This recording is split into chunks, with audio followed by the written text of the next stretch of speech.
चलिए पढ़ते हैं हम लोग इतिहास पढ़ रहे थे महाजनपद काल। महाजनपद काल के बारे में हम लोग पढ़े, मैंने बताया किताब एक बौद्ध ग्रंथ है जिसका नाम है अंगुत्तर निकाय। उस अंगुत्तर निकाय के तहत कितने 16 महाजनपदों का उल्लेख है। उसी प्रकार से भगवती सूत्र है, उसमें भी 16 महाजनपदों का उल्लेख है। एक और बताए महावस्तु नहीं, उसमें भी कितना 16 ही है।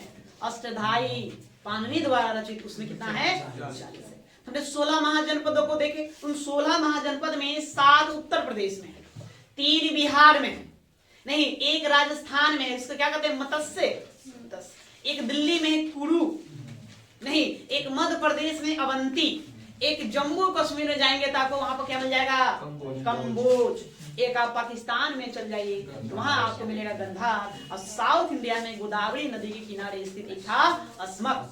16 महाजनपद है। इन 16 महाजनपदों की कहानी तो आप लोग को हम बता दिए हैं कि कहाँ थोड़ा थोड़ा सब में देखा था।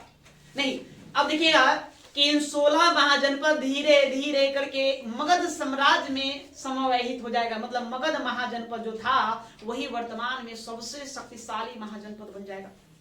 सब वो सबको जीत करके आपस में वो मिला लेगा। तो हमको कहानी जानना है मगध की। हेडिंग दीजिए मगध का उत्कर्ष।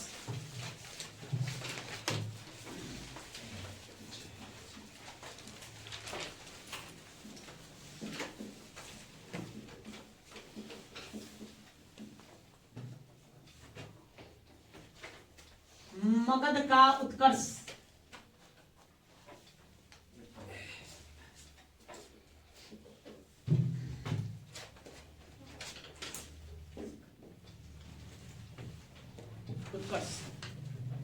अभी इसे देखना है। देखिए 16 महाजनपद, हमने 16 महाजनपद को देखा, लेकिन आखिर ऐसा क्या कारण हुआ कि मगध ही सबसे शक्तिशाली हो गया? कुछ तो कारण रीजन रहा होगा कि मगध ही सबसे ज्यादा शक्तिशाली क्यों। तो इसके पीछे की कहानियों को हम देखेंगे। पहले हम आते हैं, पहले मगध का जिक्र कहाँ किया गया है, नहीं इसका पहले वास्तविक स्वरूप देखें।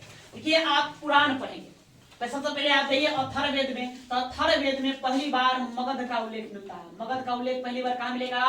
अथर्ववेद। अथर्ववेद में पहली बार मगध का उल्लेख, ठीक है।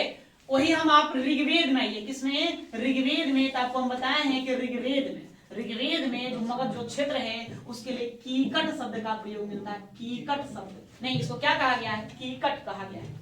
इसको ऋग्वेद में मगध क्षेत्र को क्या कहा गया?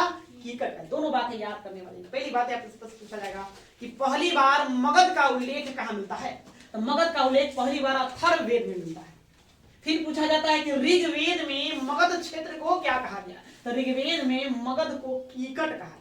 कीकट मतलब निम्न श्रेणी के लोग। हम बिहार पॉलिटी पर है तो वहां जिक्र किए थे। इसका अर्थ क्या होता है? निम्न श्रेणी के लोग होते, यहाँ मिलता है। उसके बाद आप महाभारत में आइए, तो महाभारत के आधार पर देखेंगे कि जो मगध है, ये मगध पर बस स्थापित होने वाला पहला जो राजवंश था उसका नाम था वृद्रथ। क्या नाम था? वृद्रथ, जिसका संस्थापक, इस वंश का संस्थापक वृद्रथ ही था। उसका भी नाम क्या था? वृद्रथ ही था। वृद्रथ ही था। नहीं, वृद्रथ कौन था? वृद्रथ का पिता का हम जिक्र करें, पिता, तो पिता का नाम था वसु। क्या नाम था? वसु। इसका हम पुत्र का जिक्र करें तो पुत्र का नाम था जरासंध। अब जरासंध के बारे में आप लोग जानते ही होंगे। जरासंध नहीं, महाभारत में हमने सुना होगा एक मल्ल युद्ध हुआ था, है ना? पांडव पुत्र भीम और जरासंध के बीच यही राजगीर में आप जाएंगे तो मल्ल युद्ध हुआ था। आप राजगीर में जाएंगे तो जरासंध का अखाड़ा भी देखने को मिलेगा। उस मल्ल युद्ध में भीम भगवान श्री कृष्ण से के निर्देश में उनसे सहायता प्राप्त कर आइडिया लेकर के किसको? जरासंध को पराजित करके मार डाला। जरासंध का आशीर्वाद प्राप्त था, वरदान था, उसका शरीर से कोई अंग कट भी जाए तो पुनः वह जुट जाएगा।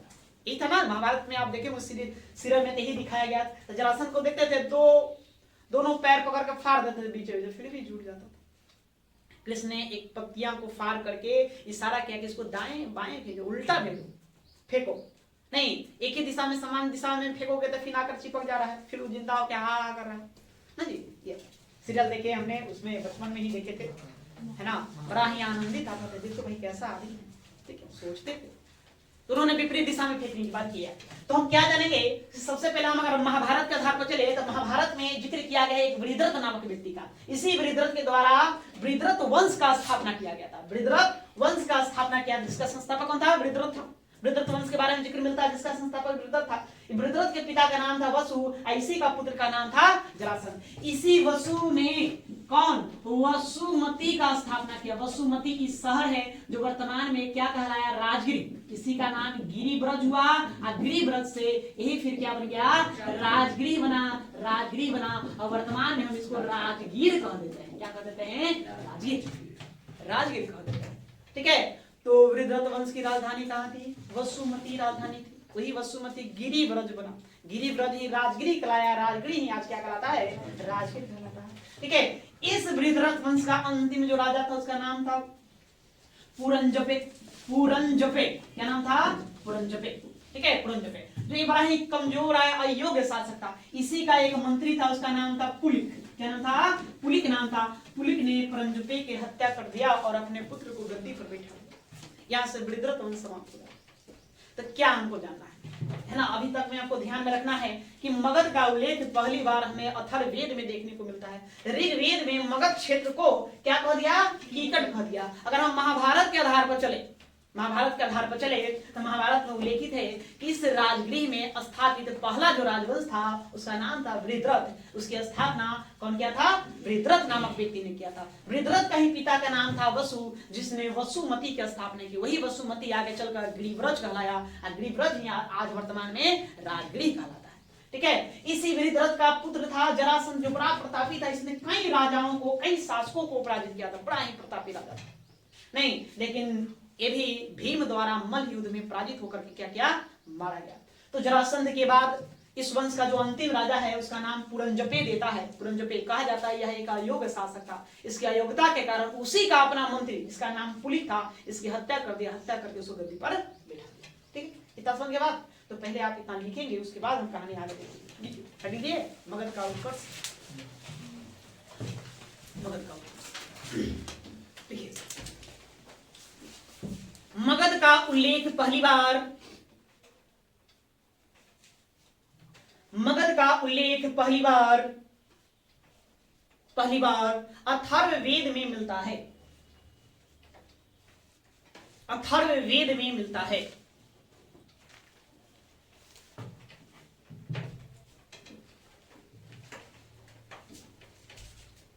मिलता है ऋग्वेद में, पॉइंट बाय पॉइंट लिखते चलिए।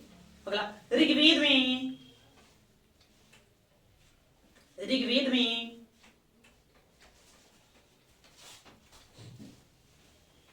में मगध क्षेत्र को कीकट कहा गया है। कीकट, मगध क्षेत्र को कीकट कहा गया है।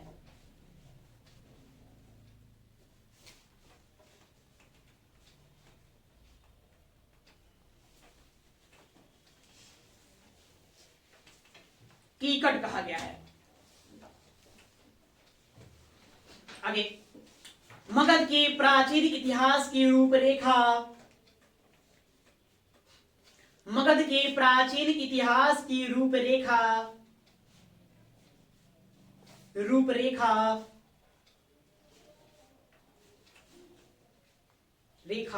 महाभारत एवं पुराणों,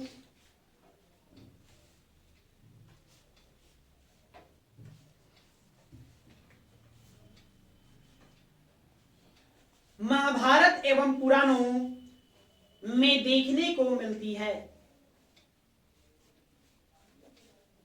देखने को मिलती है।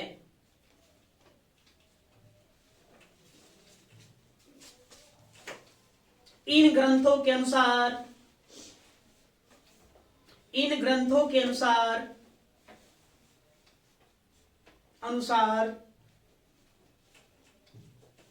मगध का सबसे प्राचीनतम राजवंश, मगध का सबसे प्राचीनतम राजवंश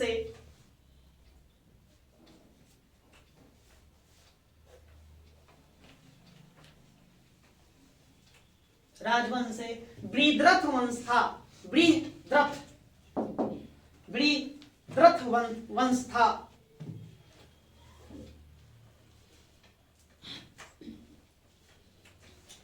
बृहद्रथ वंश था, जिसकी स्थापना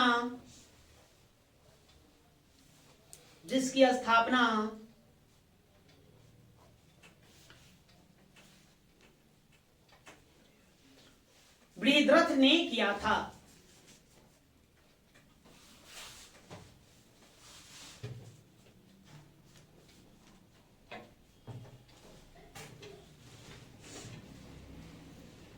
बृहद्रथ के पिता का नाम वसु। बृहद्रथ के पिता का नाम वसु था।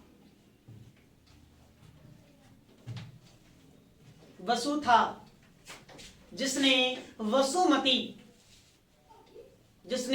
वसुमती नगर की स्थापना की।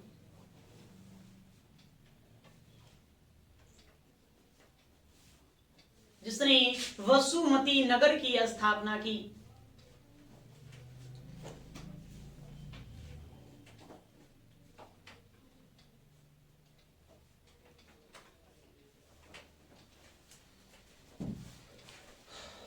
वसुमती ही आगे चलकर गिरिव्रज के नाम से जाना गया।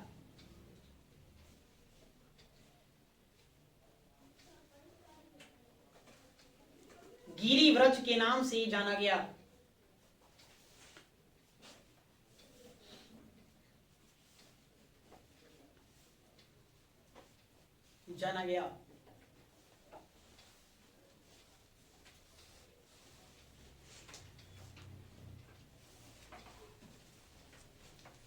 आगे लिखिए, बृहद्रथ का पुत्र जरासंध है।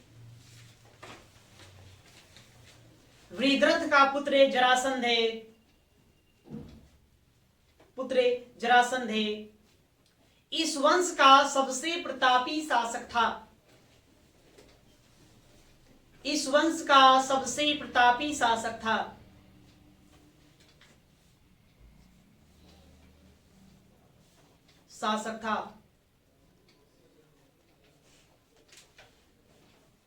जिसने कई सम्राटों को पराजित किया।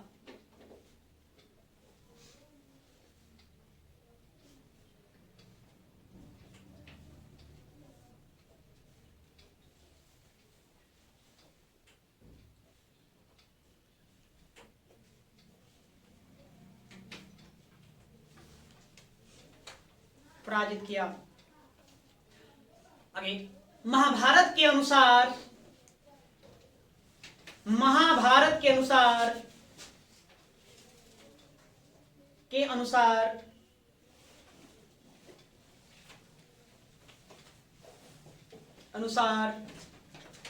जरासंध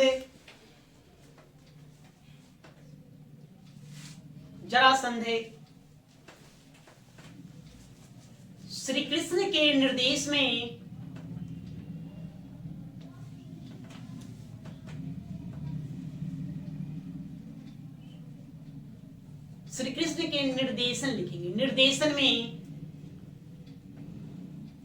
निर्देशन में भीम के हाथों मल्ल युद्ध में मारा गया। भीम के हाथों मल्ल युद्ध में मारा गया।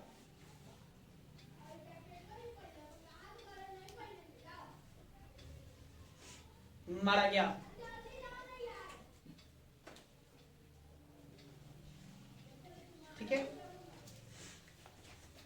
आगे लिखिए। नेक्स्ट,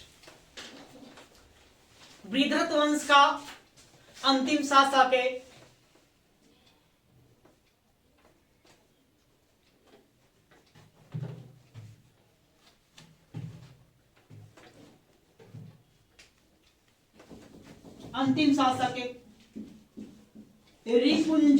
रिपुंजय लिखिए, किताब में इनका नाम रिपुंजय मिलता है, ज्यादातर यही मिलता है। रिपुंजय था। बृहद्रथ वंश का अंतिम शासक रिपुंजय था, जो एक अयोग्य शासक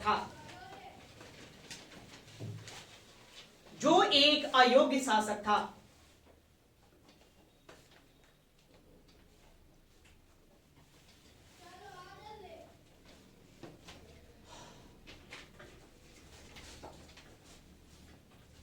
उसी के मंत्री पुलिक ने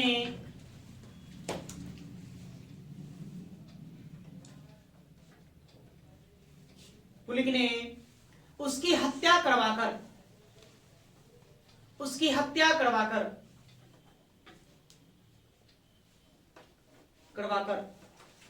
अपने पुत्र को गद्दी पर बैठाया।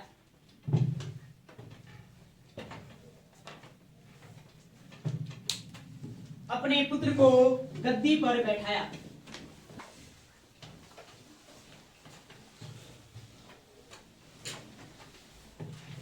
ठीक है, तो यह महाभारत आप पुराणों के आधार पर देखें मगध की स्थिति। नहीं, मगध का सबसे प्राचीनतम राजवंश पूछेगा तो क्या कहेंगे? वृत्रत वंश आपको बताना है पुराण और महाभारत के अनुसार। उसके बाद देखिए, उसके बाद जिक्र मिलता है हर्यक वंश। नहीं, हर्यक वंश का जिक्र मिलता है कि हर्यक वंश आ गया, हर्यक वंश, और इसी को भारत का पहला राजवंश माना जाता है ना, यह मगध का पहला राजवंश माना जाता है। यहीं से मूल कहानी आपको क्या होगी? प्रारंभ होगी हर्यक वंश। यह हर्यक वंश 544 ईसा पूर्व से 412 ईसा पूर्व तक चलेगा। यह इसका समयावधि रहेगा। इसी बीच यह राजवंश क्या रहा? जीवित रहा। बस समझे? क्लियर है ये बात को? यह हर्यक वंश। अब हर्यक वंश के बारे में क्या क्या है? एक इतिहासकार है, इसके बारे में बताया जाता है कि हर्यक वंश की स्थापना जो है वो बिंबिसार करेगा। कौन करेगा? बिंबिसार करेगा। ये बिंबिसार के बारे में बताया जाता है। अब बिंबिसार को लेकर के दो तरह के मत। एक इतिहासकार है भंडारकर। तो इनका मानना है कि बिंबिसार जो था वो लिच्छवी सेना का सेनापति था, लिच्छवियों का सेनापति था। लिच्छवियों के बारे में हम लोग पढ़े थे, लिच्छवियों का सेनापति था। इसके बारे में यह बताया जाता है। जबकि आप बौद्ध साहित्य पढ़ेंगे, बौद्ध ग्रंथों को करेंगे, बौद्ध ग्रंथों में उल्लेखित है कि इसका जो पिता था, बिंबिसार का जो पिता था, उसको बोधिसत्व भी नाम दिया गया है। कहीं कहीं नाम इसका मिलता है भट्टिये, नाम मिलता है भट्टिये, है ना। और फिर ये भी इसी का नाम मिलता है कि भट्टिये। यह कहाँ का? तो गिरिव्रज का शासक था। गिरिव्रज का शासक था। ये दो तरह की बातें देखने को आपको मिलती है। क्या इतिहास का भंडारकर का मानना है कि लिच्छवियों का सेनापति था।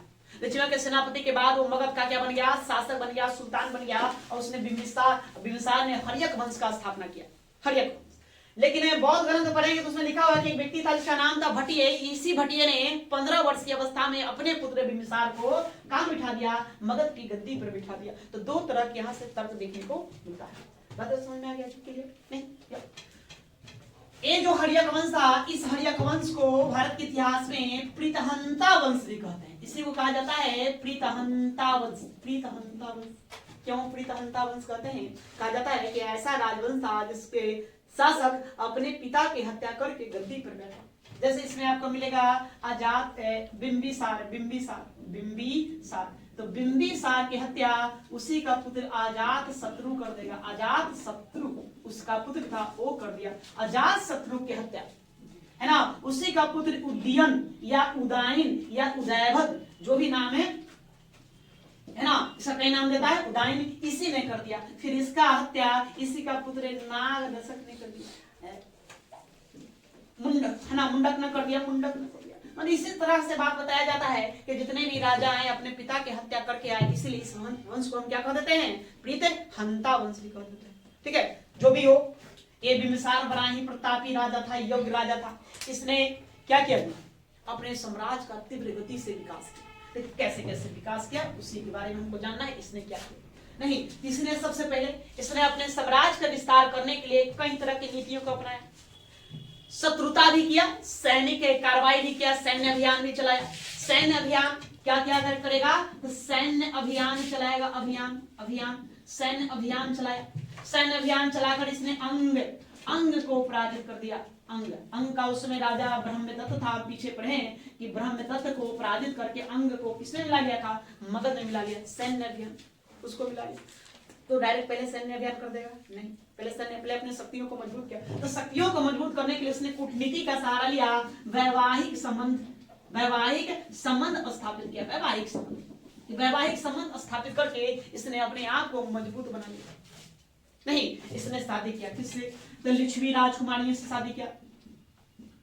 लिच्छवी राजकुमारी से विवाह किया। नहीं, उसके बाद इसने मद्रकुल की राजकुमारी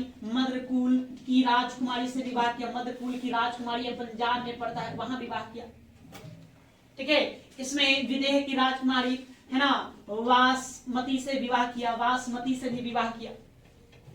ठीक है, या साथ में इसने कौशल का जो राजा प्रसेनजित था उसकी बहन महाकोसला देवी से विवाह किया, है ना, कोसला देवी से भी विवाह किया। मतलब चार वैवाहिक संबंध देखने को मिलता है। इसने 4 वैवाहिक संबंध किया।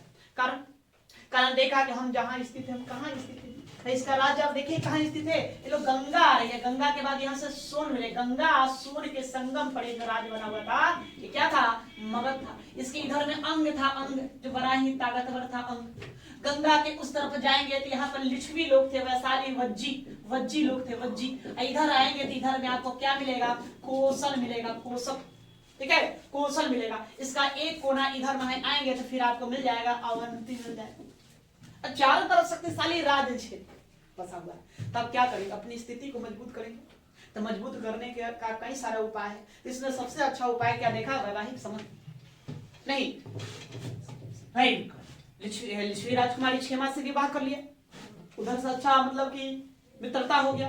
अब उधर की सीमा को उसने अपने आप को निश्चिंत कर दिया, उधर से कोई आक्रमण तो होगा नहीं, गंगा ऊपर से कोई आक्रमण होने वाला नहीं। इधर मतलब कौशल श्रावस्ती अयोध्या वगैरह का जो क्षेत्र था उसने हमने देखा कि वहां से विवाह कर लिया, है ना। महाकोसला देवी से प्रसेनजित की बहन महाकोसला देवी से विवाह कर लिया, कौशल से निश्चिंत हो गया। कौशल पर ही अधिकार किसका? कौशल ही काशी पर अधिकार कर रखा था। दहेज में उसको काशी ही मिल गया जो इससे सटा हुआ था, वो भी एक फायदा हो गया। फिर उसके बाद मद्रकुल की राजकुमारी, ये पंजाब में पड़ता है, वहां भी एक वैवाहिक संबंध स्थापित किया। वो कुरु का निकट संवर्ती था। कुरु जो कहा कुरु कहाँ मिलेगा? राजस्थान में मिलेगा या दिल्ली में? इंद्रप्रस्थ कुरु, इंद्रप्रस्थ है ना, मेरठ दिल्ली, उन क्षेत्रों से भी अपना मतलब कि अच्छा व्यवस्था बना लिया। इस प्रकार से करके उसने क्या किया? अपने आप को शक्तिशाली और मजबूत बना लिया। उसके बाद सैनिक अभियान नहीं चलाया, सैनिक अभियान चलाया तो अंग को जीत पाया इसने। और मित्रता किया, क्या किया? मित्रता को। भाई तो मित्रता किससे करेगा? अवंती। कहा जाता है कि मगध का सबसे शक्तिशाली जो शत्रु था वो था अवंती का शासक चंद्रप्रद्युम्न। बिंबिसार अवंती के मध्य कई बार युद्ध लड़े गए, लेकिन दोनों एक दूसरे से कम नहीं था ना। कई लड़ाइयां लड़ा गया लेकिन कोई परिणाम नहीं निकला। अंततः दोनों ने मित्रता कर लेना ही अच्छा समझा, तो इसलिए अवंती जैसे शक्तिशाली राज्य को अपना मित्र बना लिया। तो इस प्रकार से इसका उत्थान होना तय था, और है ना, इसने मगध साम्राज्य को मतलब कि एक मजबूत नींव प्रदान कर दी। यहां से मगध का उत्थान होना अनिवार्य था। और साथ ही मगध का विकास होने का कारण देखिए, क्यों कारण था? क्योंकि मगध ही सबसे आगे निकला। इसके पीछे कई कारण था। पहले आप भौगोलिक स्थिति देखेंगे, तो भौगोलिक स्थिति देखेंगे तो मगध की राजधानी राजगिरी जो है आज वर्तमान में गिरिब्रज था, जो भी था, वो 5 पहाड़ियों से घिरा हुआ राज्य। राज्य 5 पहाड़ियों से घिरा हुआ राज्य, तो 5 पहाड़ियों से घिरा हुआ राज्य होने का उसका आक्रमण कर पाना तनी मुश्किल था। तो भौगोलिक स्थिति वैसी थी कि सामरिक दृष्टिकोण से बड़ा बेहतर था। दूसरा कि उन जंगलों में लोहे की खानें थी, तो लोहे की खानों से लोग क्या करते थे? हथियार अस्त्र शस्त्र आराम से बना लेते थे, जो युद्ध लड़ने में बड़ा आसानी से काम आया, है ना। युद्ध लड़ना था, आपके पास हथियार चाहिए ना, बिना हथियार के युद्ध कैसे लड़ोगे? तो हथियार के भी सुगम व्यवस्था थी। ये जो क्षेत्र था मगध, जो क्षेत्र था गंगा, सोन, पुनपुन, इन सब नदियों के दोआब में बसा हुआ था। यहाँ की मिट्टियां काफी उपजाऊ थी, तो अनाज का भी भरपूर उत्पादन होता था। अनाज का भरपूर उत्पादन होने से यहाँ के जो जनजीवन था बड़ा ही धन्य था। लोग मजबूत थे, भोजन पर्याप्त मात्रा में मिलता था, इसलिए जनसंख्या वृद्धि भी देखने को मिला। लोग बड़ा कारगर थे, असरदार थे, मजबूत थे, तो उनकी सेना भी मजबूत होगी। दूसरी बात कि यहाँ के और जंगलों में हाथी मिलता था। क्या मिलता था? हाथी। एक बिम्बिसार ही पहला ऐसा राजा हुआ भारत का जिसने हाथियों को ले गया युद्ध के मैदान में। पहले कोई सोचा नहीं था हाथी से भी युद्ध करवाया जा सकता है, तो इसने हाथियों को ले गया युद्ध के मैदान में। नहीं, पहली बार अंग को जब जीतने गया था तो हाथी ले गया, हाथियों को शराब पिलाकर छोड़ दिया विपक्षी टीम के खेमों में कि जाओ। हाथी पागल, शराब पीने के बाद मदमस्त, ऐसे ही मतलब सब सैनिकों को कुचल देता। तो हाथियों का प्रयोग करना भी ये जाना। उसके बाद मगध पर एक से एक प्रतापी राजाओं का क्रम देखने को मिलेगा, योग शासकों का क्रम देखने को मिलेगा। तो इन्हीं सभी कारणों से मगध जो महाजनपद था एक मगध महासाम्राज्य के रूप में विकसित हो गया। और कोई कारण था नहीं। बस समझे? तो आपको वहां फोकस नहीं करना है, ठीक है, यहां देखना है। तो पहले इसको लिखिए थोड़ा थोड़ा, उसके बाद फिर हम उस पर चर्चा करेंगे, ठीक है। उसको लॉक कर दो जी। हेडिंग देंगे अब हर्यक वंश। हर्यक वंश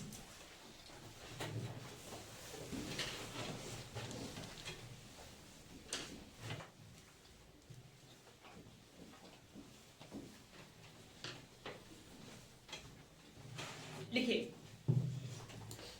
वृहद्रथ वंश के बाद मगध में, वृहद्रथ वंश के बाद मगध में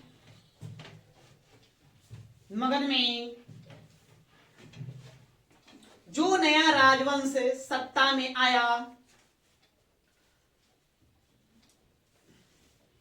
जो नया राजवंश सत्ता में आया वह हर्यक वंश था।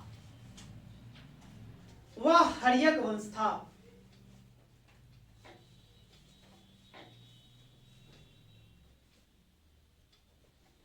हर्यक वंश था।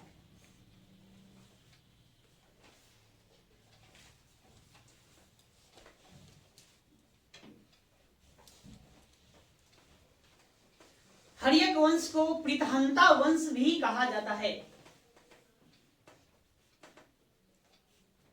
हर्यक वंश को प्रीतहंता वंश भी कहा जाता है।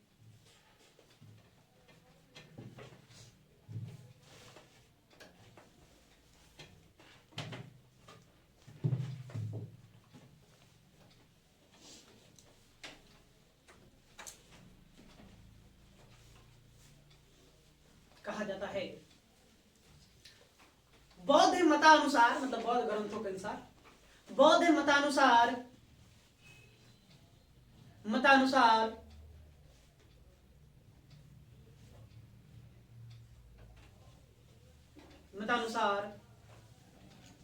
हर्यक वंश का संस्थापक, हर्यक वंश का संस्थापक बिंबिसार था। बिंबिसार था। बौद्ध मतानुसार हर्यक वंश का संस्थापक बिंबिसार था।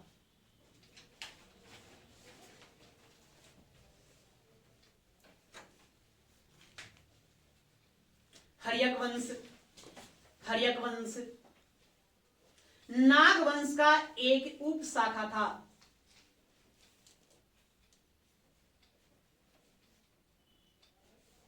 नाग वंश का एक उप शाखा था। उप शाखा था। ठीक है। अब देखिए इस हर्यक वंश के शासक कौन कौन हुए।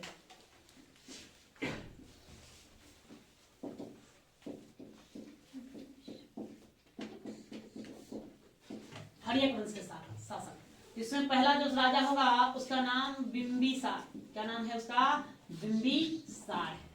बिंबिसार के बाद उसका पुत्र आएगा अजातशत्रु। अजातशत्रु। अजातशत्रु के बाद उसका पुत्र आएगा उदयन। इसी का नाम है उदयन। या इसी को एक और नाम मिलता है उदयभद्र। ये आएगा। उसके बाद फिर आपका आ जाएगा अनिरुद्ध। आ जाएगा अनिरुद्ध के बाद फिर आता है मुंडक के बाद फिर आ जाता है नागदशक। और यही नागदशक हर्यक वंश का अंतिम राजा था। मतलब इसमें 6 राजाओं की कहानी। कितने राजा? 6 किंग्स है। इन्हीं के बारे में आपको जानना है कि किसने क्या किया, किससे क्या रिकॉर्ड बनता है, जो आपको एग्जाम में पूछे जाते हैं, जिसको हमें याद करना बनता है। तो सबसे पहले हम किसको जानेंगे? बिंबिसार को। आप लोग हेडिंग दीजिए बिंबिसार।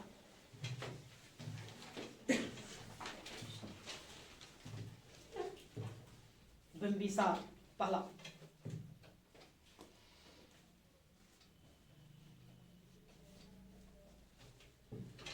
इसका समय अवधि लिखना है तो आप लिख लीजिए 544 बीसी से 492 ईसा पूर्व या बीसी लिखिए। यह समय अवधि है। इसी समय अवधि के मध्य यह क्या करेगा? शासन करेगा। कितने साल हो गए? 52 ईयर्स। हम ईसापुर में तीसापुर में जानते हैं कि यहाँ समय अवधि पीछे की ओर आएगा, बैक घटेगा ना जी, आगे बढ़ेगा। मैंने कुछ बताया नहीं रहा है कि सर इसे कैसे लिख दिए, ये 544 पहले लिख दिए। हाँ, अब उसको अपनी करेंगे 492, 492 से 544 जाना चाहिए ना, नहीं ईसा पूर्व है, इसलिए हम पीछे की ओर आएंगे। 444 से 492 ईसा पूर्व, ये इसका समय अवधि रहा। हम सब बताएंगे, 0 हो जाएगा तो क्या होगा, कुछ नहीं होगा। तो लिखो भाई, इसके बारे में पहले थोड़ा लिख लो, उसके बाद हम चलते। लिखिए, हर्यक वंश का संस्था, यह हर्यक वंश का संस्थापक था, यह है हर्यक वंश का संस्थापक था।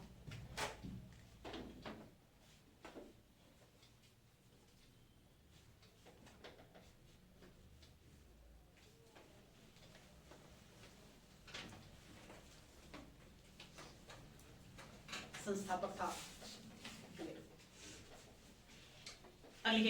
इतिहासकार D.R. भंडारकर, इतिहासकार D.R. भंडारकर, D.R. भंडारकर का मानना है कि, इतिहासकार D.R. भंडारकर का मानना है कि, मानना है कि बिम्बिसार पहले लिच्छवियों का सेनापति था। लिच्छवी, बिम्बिसार पहले लिच्छवियों का सेनापति था।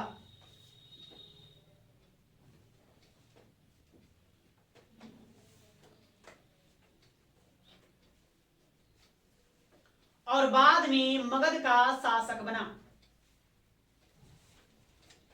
और बाद में मगध का शासक बना।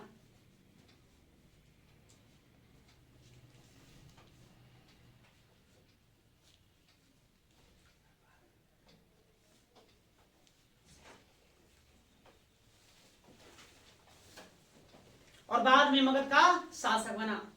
किंतु बौद्ध ग्रंथों के अनुसार, बिम्बिसार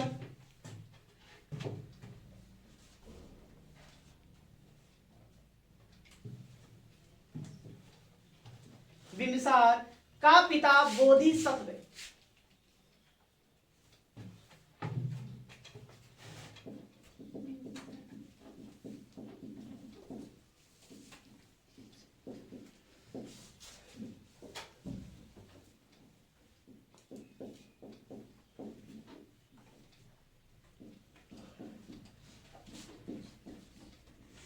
तीन नाम मिलता है। बिम्बिसार का क्या नाम था? बोधिसत्व, क्षेत्रोजस भट्टिये। क्या लिखे? किंतु बौद्ध ग्रंथों के अनुसार बिम्बिसार का पिता, तीनों नाम लिखे,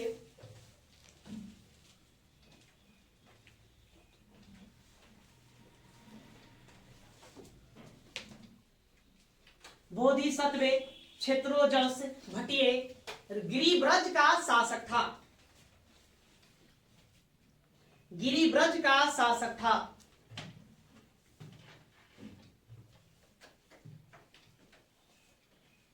शासक था जिसने अपने पुत्र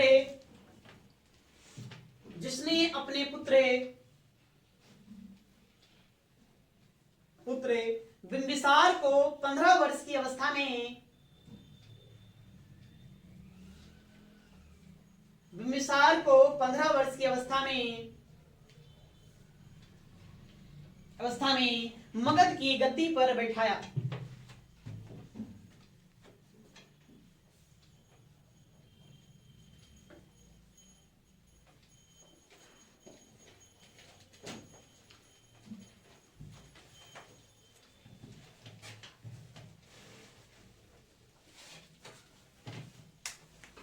मगध की गद्दी पर बैठाया। ठीक है, तो यह बौद्ध ग्रंथों में इस बात को लिखा गया है, जबकि इतिहासकार भंडारकर महोदय क्या कहते हैं कि लिच्छवियों का क्या था? राजकुमार सेनापति हुआ करता था। उसके बाद ये आप जैन ग्रंथ पढ़ेंगे, तो जैन ग्रंथ में बिंबिसार को श्रोणिक कहा गया, इसके लिए एक शब्द का प्रयोग किया गया जिसका अर्थ है श्रोणिक। क्या है? श्रोणिक शब्द का प्रयोग किया गया है। इसको भी आपको ध्यान में रखना है। प्रश्न आपसे सीधा सीधी पूछेगा, है ना, कि मगध के किस शासक को या किस प्राचीन शासक को हम श्रोणिक कहते हैं, तो किसको कहेंगे? बिंबिसार को। लिखो एक लाइन, अगला लाइन। जैन ग्रंथों में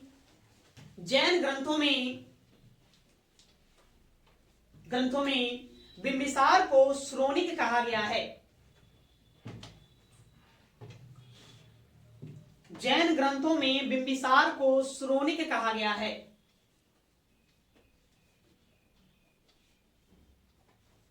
श्रोणिक कहा गया है।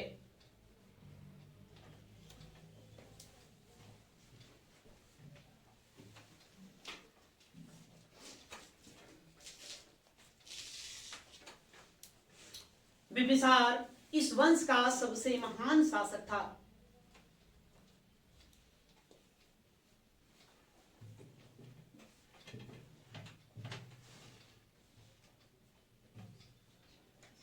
बिंबिसार इस वंश का सबसे महान शासक था।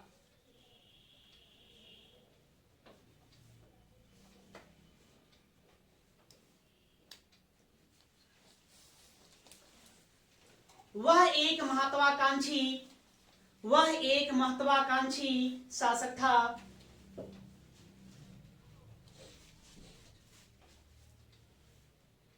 वह एक महत्वाकांक्षी शासक था जिसने वैवाहिक संबंध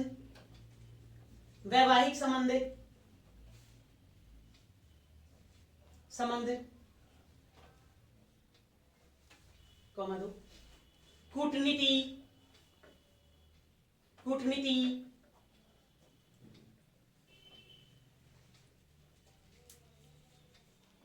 मित्रता एवं सैन्य अभियानों के आधार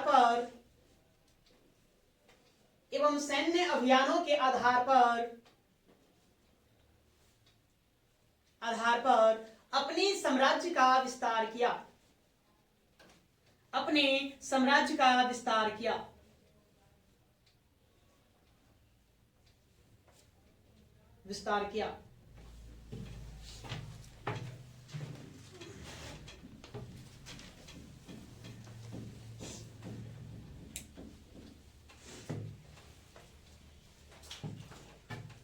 देखिए इसका वैवाहिक संबंध आपको ध्यान में रखना है, कहां कहां विवाह किया था। वैवाहिक संबंध, इसको आपको ध्यान में रखना है। पहला, 4 जगह इसका विवाह का प्रमाण मिलता है। 4। पहला, लिच्छवी नरेश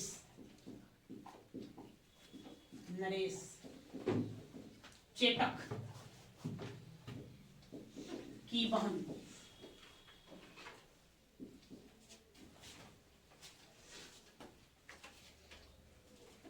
छेलना या चेलना से नाम मिलता है। या ऐसा करने से क्या फायदा हुआ जी?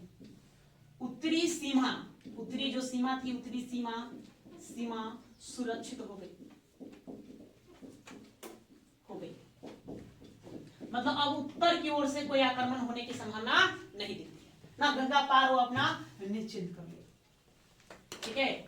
उसके बाद कौशल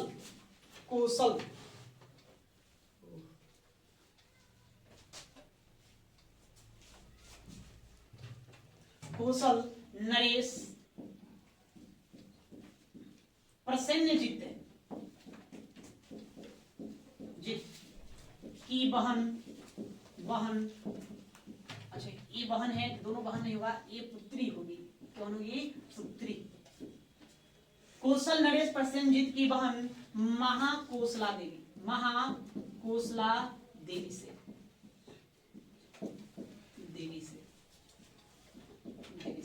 यहां विवाह हुआ।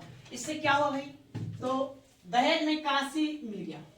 1 लाख वार्षिक आय वाला वार्षिक आय वाला। काशी दहेज स्वरूप मिला, दहेज स्वरूप मिला। काशी के बारे में हम लोग पढ़े थे,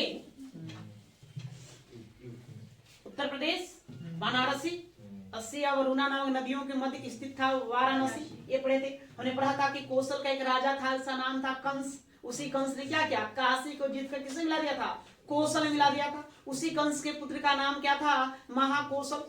महाकौशल का ही बेटा कौन हुआ, प्रसेनजीत हुआ। अब प्रसेनजीत का बेटा का बताए थे विदुधुप, नहीं पढ़े थे। तो काशी किसका हिस्सा हो गया है, कौशल का हिस्सा हो गया। वही कौशल का जो राजा था प्रसेनजीत थे, उसकी बहन महाकौशला देवी से बिंबिसार का विवाह होता है। तो दहेज स्वरूप कौन देगा, काशी देगा। काशी से उसमें 1 लाख वार्षिक आय प्राप्त होता, ये बहुत अच्छा खासा। तो आर्थिक रूप से बिंबिसार को क्या कर दिया, अपने आप को मजबूत बना लिया यहाँ, और संबंध भी अच्छा हो गया।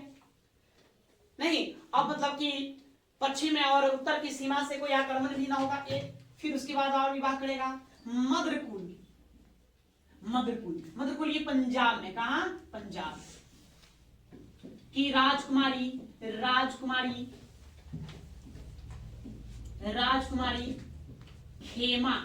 खेमा, इसी का नाम आपको मिलेगा क्षेमा से, खेमा या क्षेमा से, यहां से विवाह किया। तो आपको याद रखना, आपसे पूछा जाएगा नहीं कि बिंबिसार की सबसे प्रिय रानी कौन थी, तो सबसे प्रिय रानी कौन थी, क्षेमा थी। नहीं तो याद रखना है क्षेमा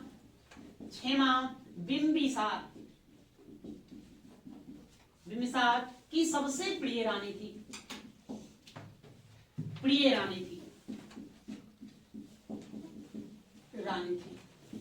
ठीक है। और भी आपको थोड़ा सा ध्यान में रखना है। अच्छा इसका लोकेशन होता है मद्रकुल, किसका निकटवर्ती था, कुरु का। नहीं तो मद्र देश या मद्रकुल कुरु जनपद का निकटवर्ती था या सीमावर्ती था, ये ध्यान में रखना। उसका एक और विवाह होगा या करेगा विदेह की राजकुमारी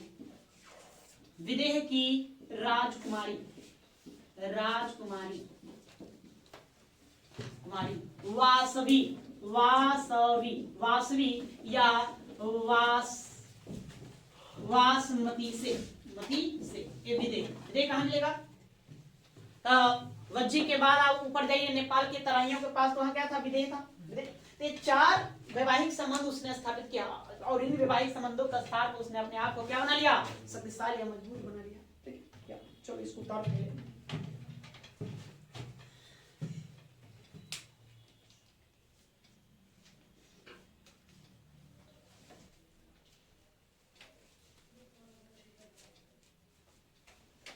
चलिए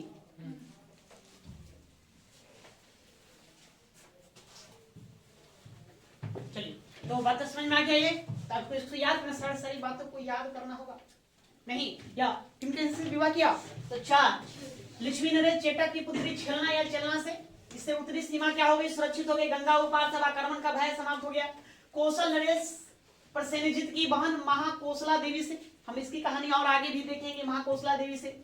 इस विवाह में क्या फायदा हुआ, 1 लाख वार्षिक आय वाला काशी दहेज स्वरूप मिल गया फ्री में, ये अति उत्तम वाली बात थी।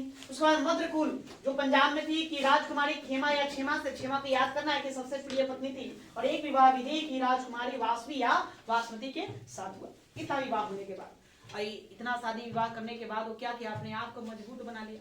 तो मजबूत बना लिया तो आसपास देखा शत्रु कौन है, अब उस पर क्या करेंगे, आक्रमण करेंगे। या तो लिखो आगे, कूटनीति और वैवाहिक संबंधों के आधार पर, वैवाहिक संबंधों के पहचान, कूटनीति और वैवाहिक संबंधों के पहचान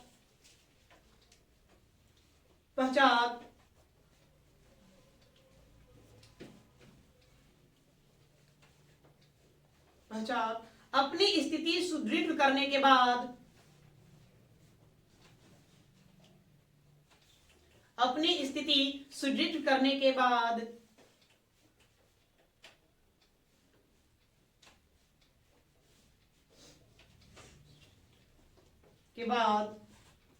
बिम्बिसार ने राज्य विस्तार के लिए सैन्य अभियान चलाया।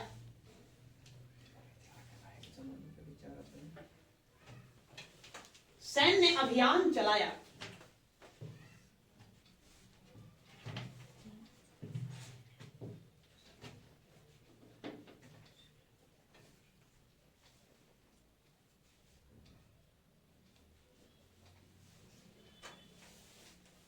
अब लिखेंगे मगध के पड़ोस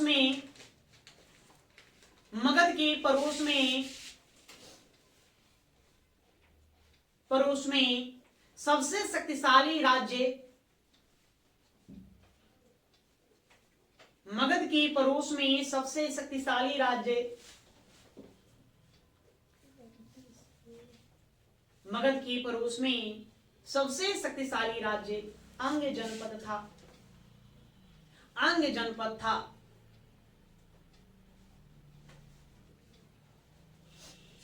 बिम्बिसार ने अंग के शासक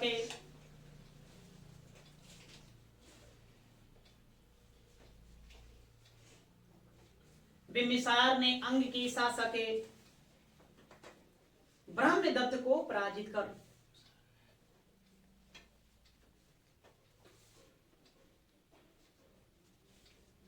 बिम्बिसार ने अंग के शासक ब्रह्मदत्त को पराजित कर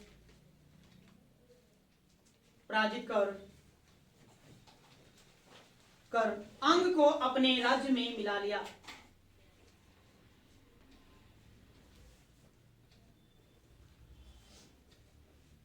अंग को अपने राज्य में मिला लिया।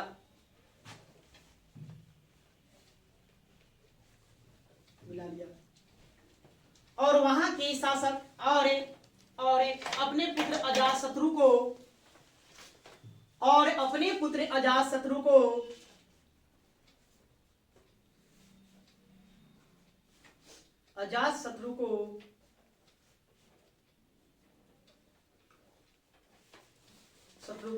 अंग का उप राजा नियुक्त किया।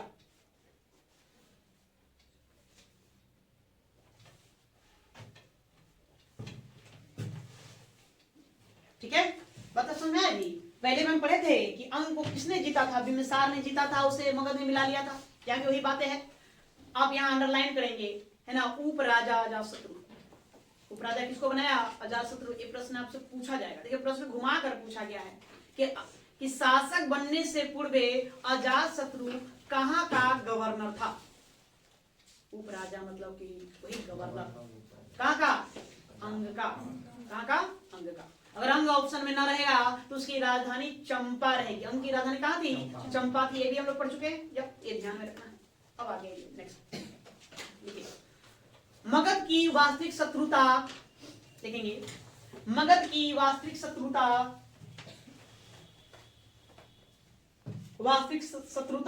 अवंती के साथ था। अवंती के साथ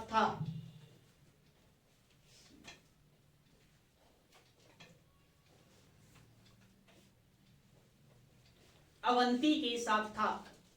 इसमें अवंती का राजा कौन रहेगा बताइए। गुड, चंडप्रद्योत। बताइए कौन बताएगा। इसमें कौशल का राजा कौन है। अरे प्रसेनजित जी, अभी तो पढ़े, उसकी बहन से विवाह किया था प्रसेनजित। आपसे पूछा जाएगा बिम्बिसार के समय वत्स का शासक कौन था, वत्स का राजा। ये भी भूल गए आप लोग ना। महाकवि भास द्वारा रचित पुस्तक के बारे में बताया नहीं थे, उद्यन जी, उद्यन, जिसने चंडप्रद्योत की पुत्री वासवदत्ता को भगाकर कहाँ लेके आ गया था, कौशाम्बी ले आया था, वहां पर। तो वत्स का शासक कौन था, उदायन।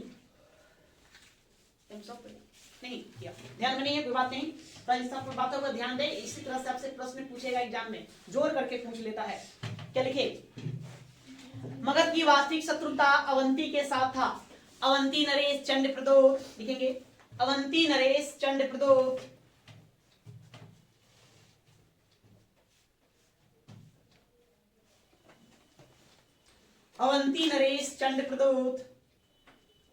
और बिम्बिसार के मध्य युद्ध हुआ था।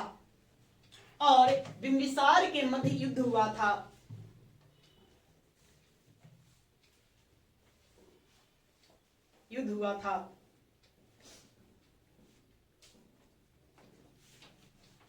लेकिन अंत में दोनों ने मित्रता कर ली। दोनों ने मित्रता कर ली।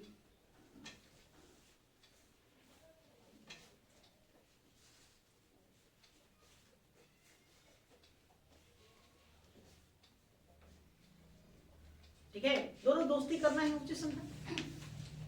नेक्स्ट, चंड प्रदोत जब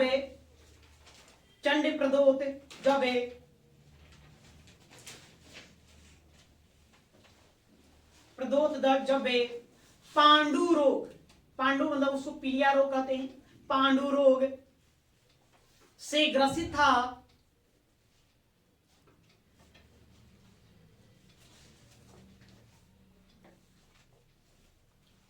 जब ग्रसित था, चंड प्रदोत जब पांडु रंग से ग्रसित था, तब बिंबिसार ने अपने राजवैद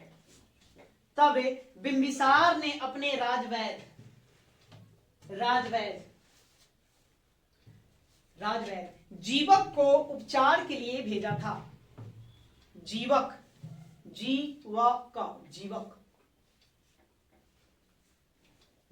को उपचार के लिए भेजा था।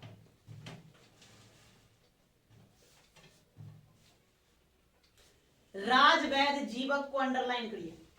राजवैद जीवक, प्रश्न आपसे पूछा जाएगा बिंबिसार राजवैद का क्या नाम था? क्या नाम? जीवक। नहीं, यह भी प्रश्न पूछा गया है कि जीवक किसका राजवैद था, तो किसका राजवैद होगा? बिंबिसार का राजवैद होगा, है ना। तो राजवैद जीवक को अंडरलाइन करिए। आगे लिखेंगे, इसके अतिरिक्त या इसके अलावा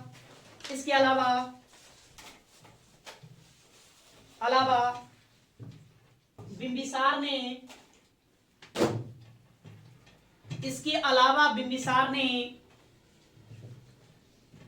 ने गंधार के साथ भी मैत्रीपूर्ण संबंध है। इसके अलावा बिंबिसार ने गंधार के साथ भी मैत्रीपूर्ण संबंध स्थापित किया था।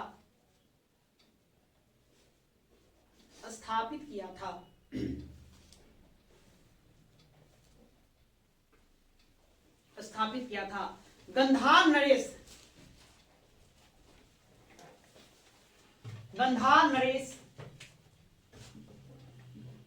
पुक्कुसाती, उनका नाम हुआ पुक्कुसाती, नाम मिलता है।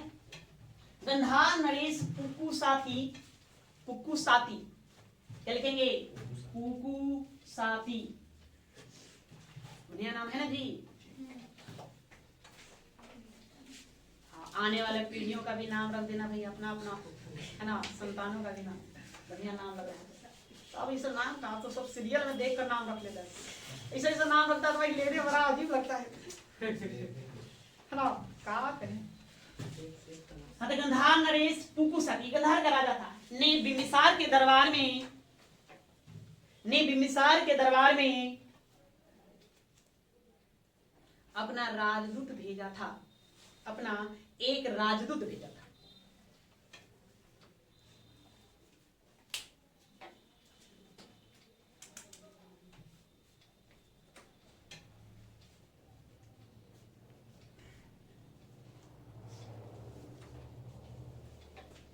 हो गया? ठीक है, ये रही बिंबिसार की कहानी। अच्छा, अभी और है, हमने अंक को जीत लिया ना। अंक का राजा कौन था? ब्रह्मदत्त। अच्छा, वहां से एक बात ये और याद रखना कि मगध अंग संघर्ष के दौरान ही पहली बार युद्ध में हाथियों का प्रयोग किया गया। किसके द्वारा? बिंबिसार द्वारा। बस एक पंक्ति छूट रही, उसको लिखे तो वही बोलिए। देखो, मगध अंग संघर्ष के दौरान ही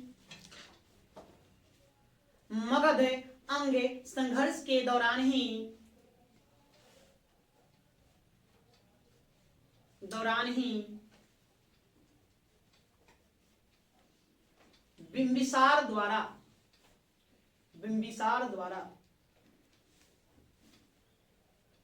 द्वारा पहली बार युद्ध में हाथियों का प्रयोग किया गया। पहली बार युद्ध में हाथियों का प्रयोग किया गया।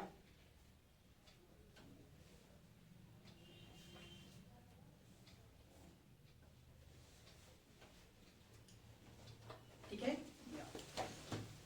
तो बिम्बिसार का सैन्य अभियान में आपको एक याद रखना, किसको जीता? अंग को जीता सैन्य अभियान में। बाकी उसने वैवाहिक संबंध के आधार पर अपने साम्राज्य का क्या कर लिया? विस्तार कर लिया। इतना ध्यान रखना। कैसा राजा था वो?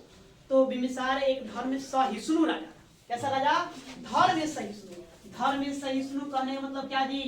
धर्म सहिष्णुता एक शब्द आता है, धर्म सहिष्णु मतलब सभी धर्मों को मानने वाला। जैसे आप जैन ग्रंथ पढ़ेंगे तो जैन ग्रंथ में कहता है कि बिम्बिसार जैन धर्म का अनुयायी था। आप बौद्ध ग्रंथ में पढ़ोगे तो बौद्ध ग्रंथ कहता है कि बिम्बिसार बौद्ध धर्म का अनुयायी था, मतलब बौद्ध धर्म को मानने वाला था। मतलब इन दोनों ग्रंथों में भी इसको लेकर के अपना मतलब लोग एक दूसरे पर दावा ठोक रहे किया था। अब इसी को ये था, इसमें और भी प्रमाण मिलता है। आप लोग राजगीर कभी गए होंगे तो वेणुवन गए होंगे। वेणुवन कौन कौन गया जी? वेणुवन कोई बात नहीं गया तो वेणुवन जाएंगे। वेणुवन, वेणुवन जो है ये बांस का वन है ना, एक बिहार है। इसमें गौतम बुद्ध, महात्मा बुद्ध को रहने के लिए, ठहरने के लिए किनके द्वारा? तो बिम्बिसार के द्वारा इसका निर्माण किया गया था, वेणुवन का। इसके बारे में ये भी प्रमाण देखने को मिलता है। साथ में उसने बौद्ध भिक्षुओं को ऊपर एक कर लगता था, तर्पण्य कर, तो तर्पण्य कर को भी माफ कर दिया। तर्पण कर मतलब नदी को इस पार से उस पार जाएंगे तो उसके लिए टैक्स पे करना पड़ता था, शासकों को, राजा को टैक्स देना होता था। तो बौद्ध भिक्षुओं के लिए उसने उस कर को भी माफ कर दिया। तो इस आधार पर कहा जाता है कि बौद्ध धर्म का अनुयायी था। हालांकि उसने जैन धर्मों के लिए भी बहुत कुछ किया, या जो भी हो, यह एक सहिष्णु शासक था, सभी धर्मों को मानने वाला था। इसमें दो मत की कोई राय नहीं है। नहीं, इसका आरंभिक जीवन बड़ा ही अच्छा रहा, सुखद रहा, गौरवान्वित रहा, लेकिन इसका अंत बड़ा दुखद हो, अंत बड़ा दुखद। कहा जाता है इसके अंतिम क्षण में इसी का बेटा अजातशत्रु था, इसको जेल में डाल दिया और यातना देकर के मार डाला, ऐसा बौद्ध ग्रंथ लिखता है। जैन ग्रंथ लिखता है कि नहीं, यातना देकर नहीं मारा, वो स्वयं मर गया। क्यों? देवदत्त का आप लोग नाम सुनेगा, आप 4 या 5 क्लास की कहानी पढ़े होंगे। हंस किसका? सिद्धार्थ और देवदत्त की कहानी। सिद्धार्थ का ही चचेरा भाई कौन था? देवदत्त। वही सिद्धार्थ आगे चल के गौतम बुद्ध बने, महात्मा बुद्ध कहलाए। उन्हीं का चचेरा भाई देवदत्त था। तो देवदत्त गौतम बुद्ध से बड़ा जलते थे, जुलनेस खाते थे। नहीं, देवदत्त जैन मतानुयायी था और तो भाई बौद्ध धर्म के संस्थापक थे ही, बौद्ध धर्म के संचालक थे, तो जलते थे।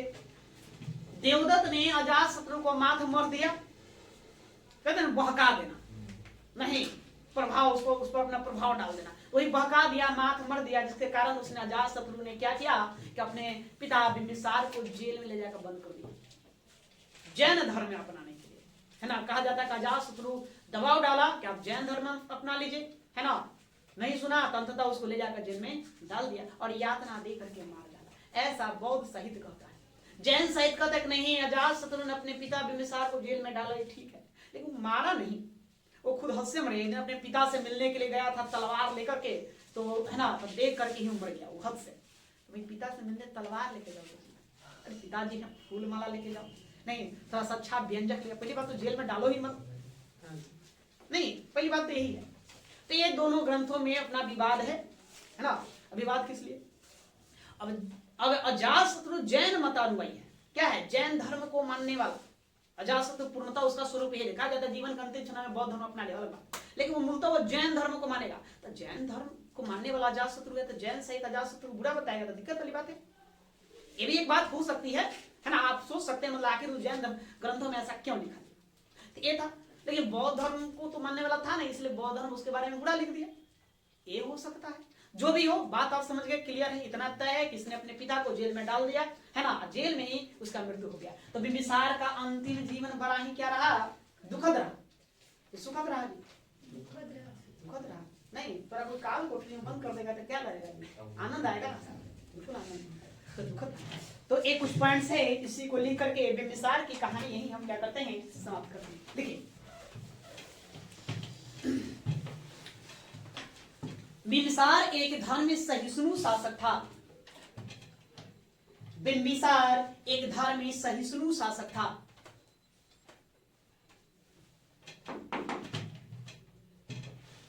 एक धर्म सहिष्णु शासक था।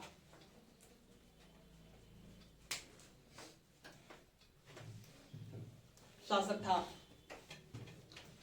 बिंबिसार ने बुद्ध के निवास हेतु बिंबिसार ने बुद्ध के निवास हेतु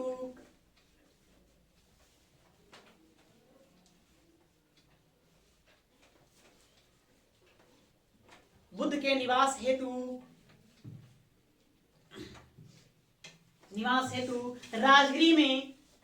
राजगृह में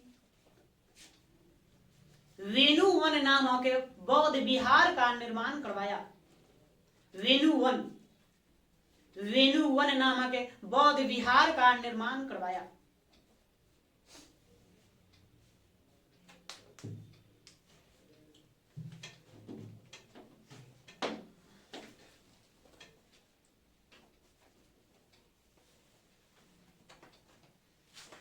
उसने बौद्ध भिक्षुओं के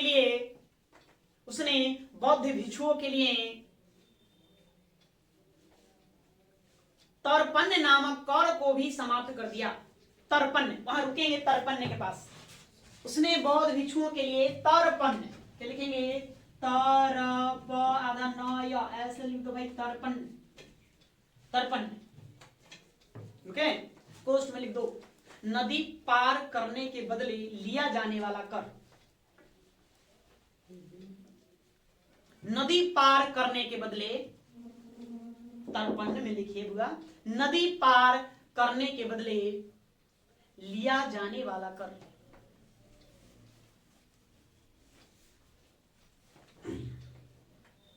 कोश को बंद कर देंगे।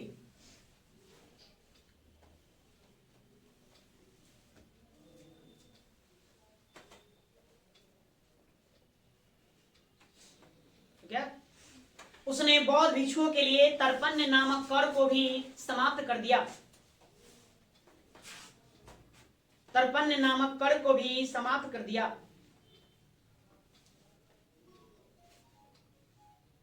पूरा कर लिया, समाप्त कर दिया।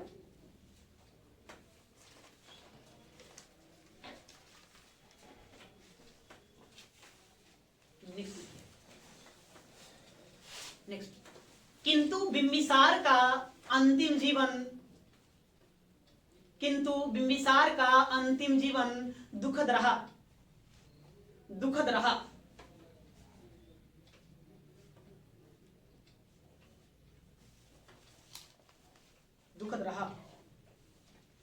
बुद्ध के चचेरे भाई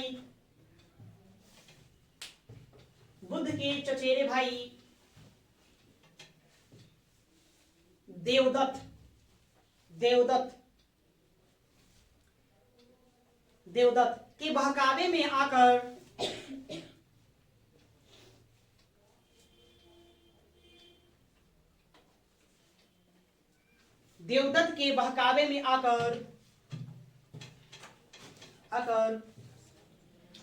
अजातशत्रु ने अपने पिता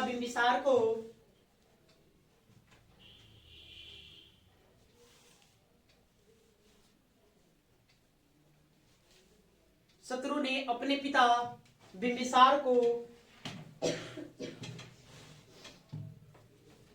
कारागाह, मतलब जेल, कारागाह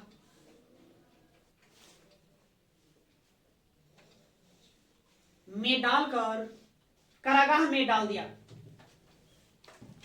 अपने पिता बिंबिसार को कारागाह में डाल दिया और यातना देकर मार डाला।